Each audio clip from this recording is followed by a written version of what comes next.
क्या लग्जरी गाड़ी कल रात्रि में थाना कोतवाली नगर और एसओजी की संयुक्त टीम की चेकिंग में पहले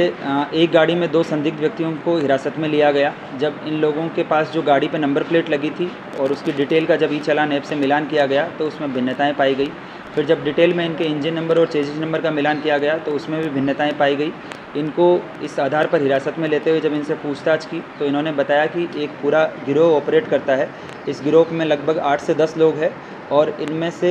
इन लोगों का काम है कि जो लोग होते हैं उन लोगों से अलग अलग उनकी आईडीज़ कलेक्ट करना और उसके बाद में इनमें फ़र्जी फाइनेंस जो दस्तावेज हैं उनके आधार पर पहले गाड़ियों पे फाइनेंस करवाना और फिर उसके बाद में जो गाड़ी शोरूम से निकाली जाती है उसके चेजिस नंबर और इंजन नंबर जो हैं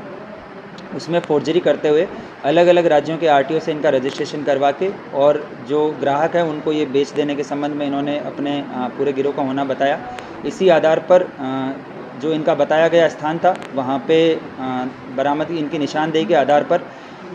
इसके अलावा और 13 गाड़ियाँ बरामद की गई। तो इस प्रकार कुल 14 गाड़ियाँ बरामद की गई है और इन्होंने जो पूछताछ के आधार पर जो अलग अलग इनके गिरोह के व्यक्तियों का रोल बताया गया उसके आधार पर अभी वर्तमान में 4 व्यक्तियों की गिरफ्तारी की गई है और 5 लोग अभी इसमें गिरफ्तार हेतु शेष है जिनकी गिरफ्तारी के लिए शीघ्र प्रयास किए जा रहे हैं। इसमें जो बरामदगी की गई है उसमें टोटल 14 गाड़ियाँ हैं जिसमें से 2 मारुति कंपनी की है, 2 हुंडई कंपनी की है और इसके अलावा एक टोयोटा की है और बाकी सारी अन्य जितनी भी गाड़ियां हैं ये सब टाटा की गाड़ियां हैं जो टाटा कंपनियां हैं। टोटल 14 गाड़ियां लगभग जिनकी मार्केट में कीमत ऑन रोड प्राइस जो होगी वो 1.5 से 2 करोड़ के आसपास की होगी। इन जब 2 गिरफ्तार किए गए व्यक्तियों से पूछताछ की गई तो इन्होंने बताया कि इनके ग्रुप में जो है हर तरह के लोग हैं। कुछ लोगों का काम होता है कि जो फाइनेंस कंपनी हैं उनमें वहाँ पे सेटिंग करके और फर्जी डॉक्यूमेंट्स तैयार करके गाड़ी पे लोन करवाना। जो टॉप मॉडल होता है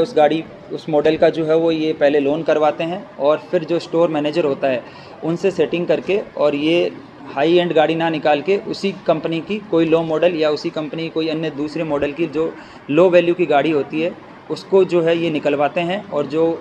बीच में गैप जो होता है जो इसका मार्जिन जो होता है वो डिपेंड करता है 2 लाख से 3 लाख और 4-5 लाख तक का जो है वो गाड़ी की बेस प्राइस के हिसाब से इसको ये आपस में सब डिस्ट्रीब्यूट कर लेते हैं और फिर जब गाड़ी निकल जाती है शोरूम से तो उस गाड़ी के इंजन और चेजिस नंबर में फोर्जरी करके और ये अलग अलग लोगों को जो है वो ग्राहक ढूंढ के उनको बेचते हैं और अगर यहाँ से रजिस्ट्रेशन नहीं हो पाता है तो ये अलग अन्य जो राज्य हैं वहाँ से भी रजिस्ट्रेशन करवाते हैं। इसमें जो एक गाड़ी पकड़ी गई है ये मेघालय के रजिस्ट्रेशन की है, एक झारखंड के रजिस्ट्रेशन की और एक हिमाचल प्रदेश के रजिस्ट्रेशन की है। कुछ गाड़ियाँ इसमें अभी भी रजिस्टर्ड नहीं है जो लगभग पिछले 5 से 6 साल बिना रजिस्ट्रेशन के चलाई जा रही है और बहुत सारी गाड़ियाँ इसमें जो है वो ऐसी है जिनकी 1 या 2 EMI की किस्त भरी गई लेकिन उसके अलावा बाकी EMI जंप कर दिया गया और उसके बाद में उनके इंजन और चेजिस नंबर में छेड़खानी करके उनको या तो रजिस्ट्रेशन करवा दिया गया या बिना रजिस्ट्रेशन इनको जो है ये इकट्ठा करके रखते हैं ताकि कस्टमर ढूंढ के और उनको जो है बेचा जा सके। इस प्रकार थाना कोतवाली नगर और एसओजी की संयुक्त कार्रवाई में जो फर्जी दस्तावेज़ तैयार करके और जो लोन कराने वाले एक पूरा गिरोह है और उसके बाद में उन्हीं फर्जी उसमें इंजन चेजिस नंबर में करेक्शन करके और रजिस्ट्रेशन कराने वाले पूरे गिरोह का भंडाफोड़ किया गया है। वर्तमान में 4 लोगों की गिरफ्तारी की गई है जिसमें से गुलबहार, इसके अलावा प्रदीप और मुशर्रफ ये जनपद मुजफ्फरनगर के ही रहने वाले हैं। एक व्यक्ति जो वर्तमान में जो जनपद इटावा है वहाँ पे किया के स्टोर में मैनेजर था, सुनील कुमार कुशवाहा, ये जनपद कानपुर का रहने वाला है और इसमें अभी वर्तमान में 5 लोगों की गिरफ्तारी अभी शेष है। इन सभी ये लोग जो है वो मिलकर अपना पूरा गिरोह चलाते हैं और फिर ये जो फर्जी डॉक्यूमेंट्स के आधार पर गाड़ियों के लोन करवाते हैं इससे मोटा मुनाफा कमाते हैं। इसमें बाद में इन सभी अभियुक्तों की गिरफ्तारी करते हुए गैंगस्टर की कार्रवाई भी जो है वो इनके खिलाफ की जाएगी।